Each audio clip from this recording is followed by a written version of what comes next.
Yeah. Do, do, do, do, do. Yeah, it looks like I'm drinking whiskey. You're not.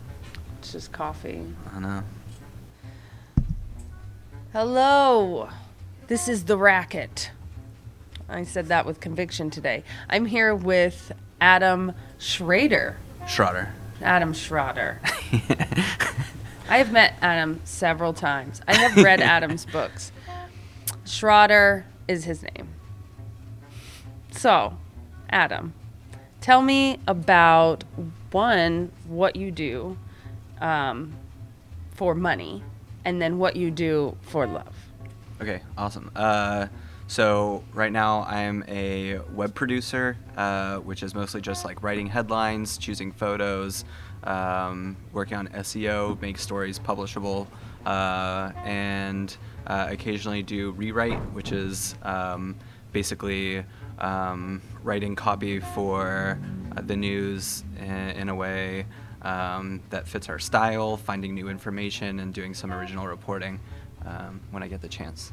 And you work for a tabloid, like you live that tabloid New York life. And I started off doing that on the as a runner. Can you explain recently. what a runner is? Yeah, so a runner is pretty much only still exists at like tabloids, but it is a journalistic position where you are a reporter on the street that you never ever go into the office. Your job is to just basically go door knocking victims and their families of like crimes or reporting from the scene. It's like that Hollywood type view of, you know, what an actual reporter is. That job still exists as like in a runner position. So and you guys listen to police scanners, or that, or when you were a runner, you listened to police scanners, or that was mostly just photographers? Mostly photographers. Though a photographer did give me a scanner, so I thought it was fun to like kind of practice with it and stuff. But it's checking Citizen and stuff a lot, looking at Twitter feeds. Oh, the Citizen app. I love the Citizen app so much. Yeah. But if anyone doesn't know what it is, the Citizen app, basically you have an app on your phone that's telling you what crimes are taking place in your immediate area and what the police response is. So when you were a runner, your day, you wake up, you get a call from home base or your home office, and they're like, go here or go there. This happened. This is what we want you to do. And then the rest of your day, you basically pursued that story until what would happen? You write the story, or? Well, okay, so I'll go you through like a day running, and it's a little bit different if you're at, you know, the New York Post versus New York Daily News. There's a little bit of unique intricacies with how they handle their own runners and stuff, but it's pretty much the same. But anyway, so for the Daily News, you're working on a freelance basis where you're either calling in or they call you like, hey, we have this assignment.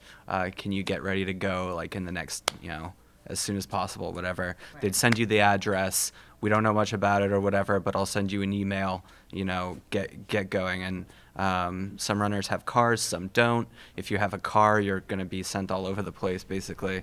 Coney Island to the Bronx. You're Right. going to be doing the Warriors There's been several times when I've been in all 5 boroughs on a single day for various assignments. And then basically you're just like going to the scene and like getting interviews of witnesses or whatever as quickly as you can, typing up in an email like on your phone and sending them. If it's like truly breaking major news, like you know, like an instance where that man rented a Home Depot truck in New Jersey and hit pedestrians in Chelsea, I think.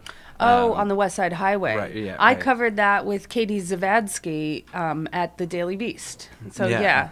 Yeah, like in that kind of scenario, what they might have you do is just call up, like it's an old like 1950s style, like, hey, can you get me a rewrite, you know? And so the runner is calling the office and basically just regurgitating their notes to a reporter that's working from the office called a rewrite, who's their job is to like get all the information from the runners. From the runners or from the shack, which is at the police headquarters. So there's like, so the reason why tabloid newspapers have like 4 or 5 bylines on a story is because there's a runner. There's somebody in the shack that's talking to police, getting the police sources. There's somebody in the office that's actually writing it and putting it together, maybe making phone calls. So there's a variety of like different names. And that's how like breaking news works. That's why. So it's sort of a collaborative art. The tabloid breaking news article. Right, and it can be really fun, especially being the runner on it, because you're the one that's getting like the juicy quotes and stuff that are, make it fun. Yeah. I have a bunch of friends that are the people that, whether they're runners or they're photographers, they're standing out there waiting. They're at the crime scene, and there's this kind of intense camaraderie I've noticed when you're in the field. Gina Diodoni, who used to work for the New York Post, and she, at the end of her work for the Post, was at the shack most of the time before she moved to L.A., would regale us of stories of becoming increasingly desensitized. Did you ever find that, like becoming a little desensitized to the volume of just everyday city crime? Well, yeah, I mean, there's this might not look really great or whatever, but there have been times when like I've been at a crime scene or like the scene of a fire, like a devastating fire, where it's like completely silent. Like the family's mourning, the sirens aren't going anymore. It's just people like doing their jobs to get the victims out of the burned house or whatever. And it becomes eerily quiet, and you're uncomfortable in that scenario, and you like kind of laugh. You're like in this one instance, I like laughed just at how absurdly quiet it was at this like devastating incident. Like a nervous laugh to sort of ground you where you are, because right. If you're covering breaking news in New York City, and you have to treat you have to absorb every tragedy as the weighty, profound act that it is. It can also be like I've had to door knock victims' families and stuff, and talk to them about this tragedy that their family just went through, and after saying I'm so sorry for your loss and stuff so many times, you kind of like at a point it's like you almost don't, well, you mean it, but it's like you don't have that like feeling behind it necessarily. The first time you witness something that's like very weighty, the first time you are affected by an awful crime you have to report, it's much different the 200th time. Right. Like once, you see, as a runner, you can see, if you get there fast enough, you'll see dead bodies that haven't been covered by the cops yet. You'll see the little plastic cups that they put over like the bullet casings in the case of a shooting. There have been times when I've been at like a fresh scene and there's crime scene tape up, but cops haven't realized that the crime scene extends out a certain distance yet, and there's like blood, and you accidentally look down and you're stepping in blood that's just like on a sidewalk. And you have to like tell the cops, look, hey, sorry, I just, you need to expand this crime scene or whatever. I just walked through it, and after, doing that over and over and over again, you can get and desensitized. You, in one of these awkward moments of desensitization, that's where you met your girlfriend. Oh, yeah. Can you tell us the story of like love at a crime scene or love at fireside? Was it a fire or was it a crime? No, this was it wasn't even a crime. It was just so, NYPD often respond to what are called like a suspicious package, where they are afraid that something could potentially be a bomb, where I guess you could call it a bomb scare, but it's not really like that level or whatever. But they happen all the time, especially in New York City with just all this congestion of people. Somebody leaves a backpack on a sidewalk. Cops might treat it as like a suspicious package bomb scare scenario. Anyway, so it was one of those kinds of instances where somebody had apparently just like thrown away a pressure cooker on like a subway platform, like for like no like logically, who just throws away a pressure cooker like in a subway trash can or whatever, So NYPD had been called to, I mean, like, you have to wonder Right. if the person was like, I need to get rid of my pressure cooker Right. and I want to fuck with the whole city today. Right. Not in a bad way, just in a mischievous way. And you think, were they thinking that? How could they not be thinking that? How could any rational person throw away a pressure cooker in a subway and not realize that it would fuck with the whole city that day? Which is another reason that you can become, like, desensitized. Like, even we're now joking about what could have been, like, a Right, bomb exactly, scare. yeah. Just because of the absurdity of it, Anyway, yeah, so I was not working that day. But because of that, we mentioned the street camaraderie before. Like, the people that you're running with and the photographers, they are your coworkers, even if they work for a rival paper and stuff like that. Just because you don't work in the office, you don't have the same colleagues. Like, if I was a runner for the Daily News or the Post, let's say I was a runner for the New York Post, I wouldn't consider the people at the New York Post office my colleagues. I'd consider the people who on the run street with for you every day, yeah. my colleagues or whatever, right? So on that day, I was hanging out with a photographer friend of mine, and just hanging out or whatever at this suspicious package. Just chilling at the suspicious package. Just pressure hanging out at this cooker, bomb scare, scene. right? Yeah. And my girlfriend was the one who was assigned to actually be the reporter that day. So, like, we met or whatever, and after a while, we just, like, left the scene and went to, like, Shake Shack, but it was, like...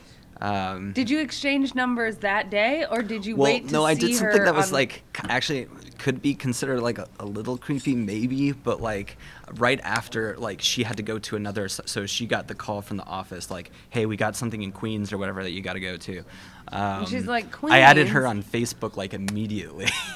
And she was like, that was fast, like... I don't know if it's only creepy. Is it only creepy if they don't accept? Right. But, I mean, you Right. added her on Facebook. It's not like you Right. found her address. Right, and but then went it and was, waited right, at and her then, house.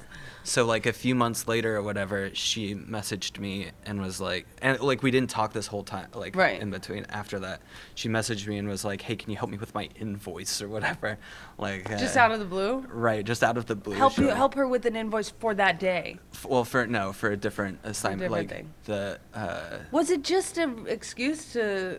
so I don't know. I don't. I'll have to They ask had her.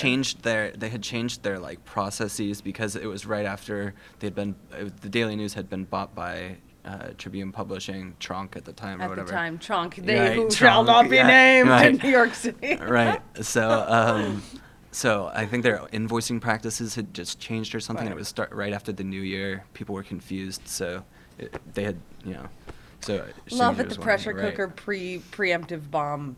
So then sighting.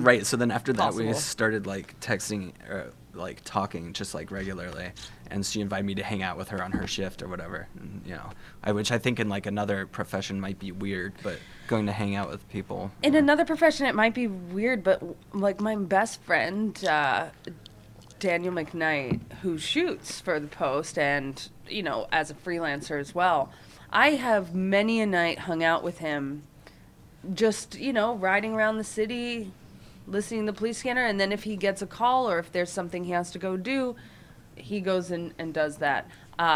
Christmas. It was the Christmas after my separation, and I was like, oh man, I don't want to go to a family event. There's going to be a lot of questions, like, where's your person? And I was like, no, man. And he's like, hey, listen, there's a 3-alarm fire. Let's go hang out at that.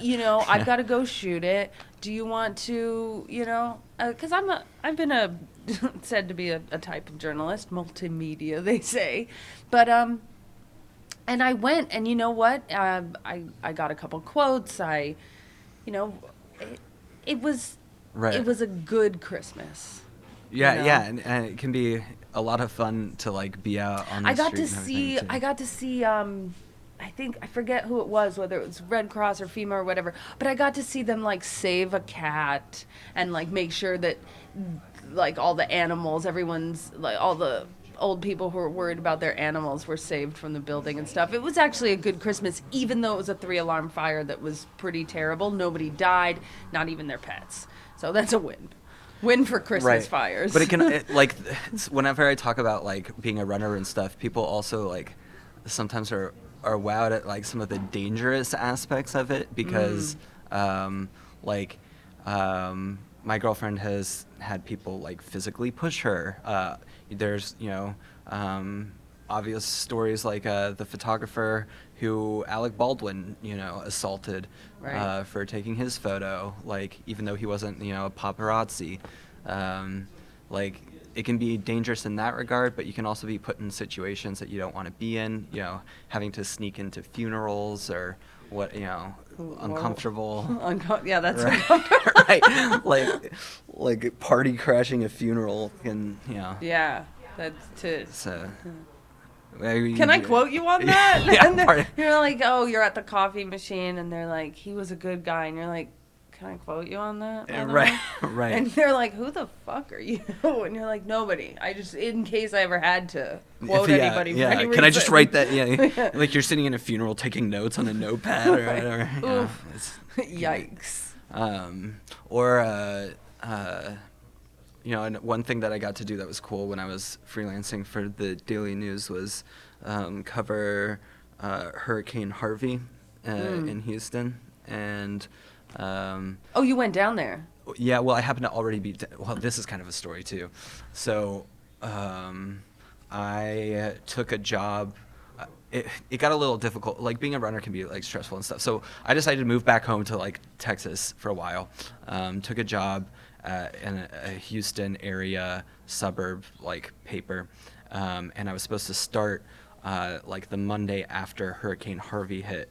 But part of my agreement with the editor and stuff was that I could still freelance for like the Daily News and stuff out of Texas or whatever, right? Just in case something happened. And then all of a sudden Hurricane Harvey happened. Yeah. Right. So I freelanced for them like the 2 days before I was supposed to start, but I got trapped in the hurricane in Houston, like downtown Houston. Like I'd rented this, 4-wheel drive, like huge, Ram 1500 Dodge truck kind of thing, had stocked it with fuel and like fix-a-flat cans and all this stuff, but for some reason it took me like something like 6 hours to go 2 miles.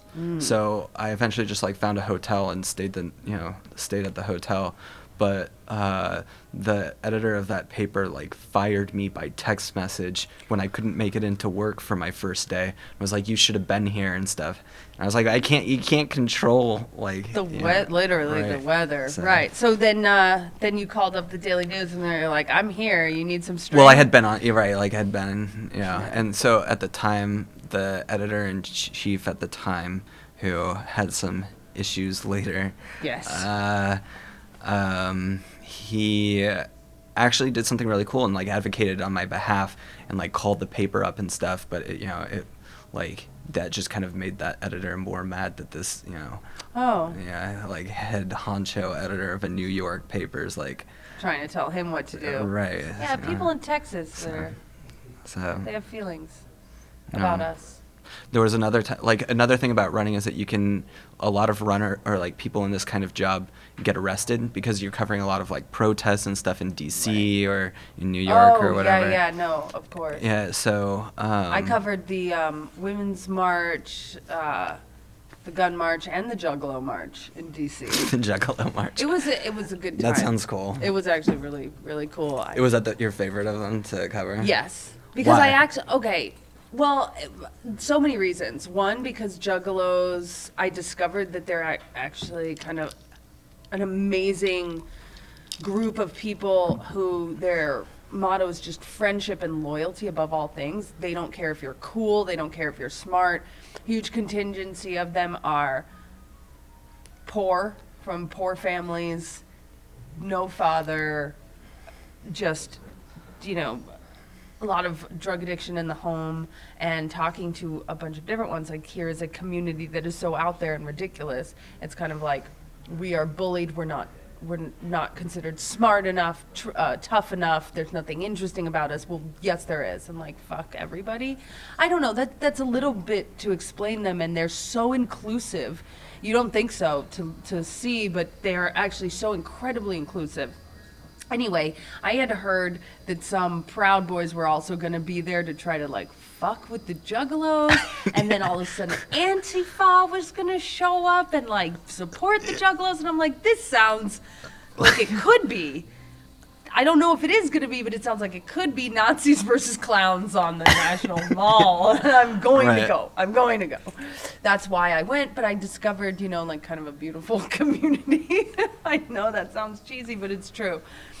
Anyway, I don't want to take up too much more of your time, but I did want to make sure that outside of talking about gumshoe, shoe leather reporting, we also talked about your fabulous, kind of like really fabulous other passion, the making of books.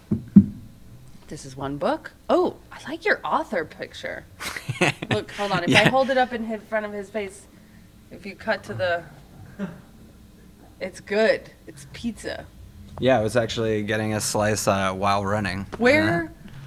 Where? Sheepshead Bay. Slice? Oh, Sheepshead Bay. So that pizza's probably the baseline pizza, even like crap pizza in Sheepshead Bay is probably good. And this one, so this is Gabe in the Garden. And you self-published, but it is available on Amazon. And Barnes & Noble if you want the hardback, this is the hardback. But it's just a cute little story about like a little Gremlin? angel. Angel? Angel, yeah. The angel devil? Yeah, an angel. So Gabe is a little angel named Gabriel, whose parents are divorced. His dad. Any relation to like the Gabriel, the angel? Like. Well, that's kind of like way. Okay. But like so it's Gabe. It's the little kid angel named Gabe, and his mom and dad are divorced. His mom is a demon that lives in hell, and his dad and his stepmom have custody or whatever, and they like to take him on little adventures. So they take him to the Garden of Eden, which is like a botanical garden or whatever, you know, just like an outing, like taking your kid to like the Bronx Zoo or whatever. And he decides to play little pranks, and he visually transforms like into a little devil as he plays these like borderline dangerous pranks on people. Yeah. The gates to Eden, and he has a little slushie. Are your parents divorced? No, no. Really? But, yeah, they're not. Yeah. I was sure that I was gonna that question was gonna be funny because you were like, haha, of course. Right. Oh, wow. Yeah. Yeah. Just. But I did relate to like Gabe being like a little, you know, little prankster, like. Prankster. I like the Did you do the illustrations on the computer or? So I did the illustrations initially by hand, and then like colorized them on. I really like these. On the computer. You're a man of many talents. All right, now tell me about Kaleidoscopic Vision Maggots, a book of poems with illustrations. Yeah, so it's basically just a little chapbook of poetry that I wrote. I like this very chapbook style with the doodles. Yeah, some. I don't know if you guys can hear it. I'll put it in the close-up camera again. Those doodles. We love doodles here at Racket. So, they're mostly just like short little poems, some rhyming, some not. Supposed to be, you know, like a little edgy and fun poems. It's supposed to be a little edgy? Yeah. All right, wait. I need to find the edge. Greed, edge. Give me an edgy. Eden fell bit cat. And I'll read it aloud. All right, I'll find, yeah, totally. And it'll be fresh. Fresh reading, no rehearsal. Me. La. Oh, well, here's a poem I actually wrote about... door knocking horror. Yeah, about door knocking. Okay, this is Door Knocking Horror, a very newsy poem about newsy things. Can I read it in like spoken word cadence? Read it however you'd like, yeah. Just another door knock horror. Corpses not yet decomposed. Vigils remain lit on cracking sidewalks. I have a polite smile on my face. I am I'm sorry, professional. Just another door knock horror. Mastered in polite niceties. Entertainment in disaster. Feigned outrage at the silence. Feigned silence at the outrage. Just another door knock horror. Quick flashes of soon-to-be memories. Bloody battery moonlit narcissism. One famous and another infamous. Garbage pages thrown out like carcass. Just another door knock horror. I missed a few words in there because, like, who reads it? It was unrehearsed. But I really like that. And is this your door knock horror? Right. It's just, I feel it was just a representation of like the monster of journalism bothering these poor people as they go through tragedy. So The monster of journalism is bothering these poor people as they go through tragedy. You heard it here first. Thank you for coming in. yeah, totally. Thank you for having me. It was fun. Yeah. You can come back whenever you want. We can read poems out loud together. Yeah, that would be cool. And we could even write another chapbook / zine book on our typewriters here. So, all right. Cool. Thank you.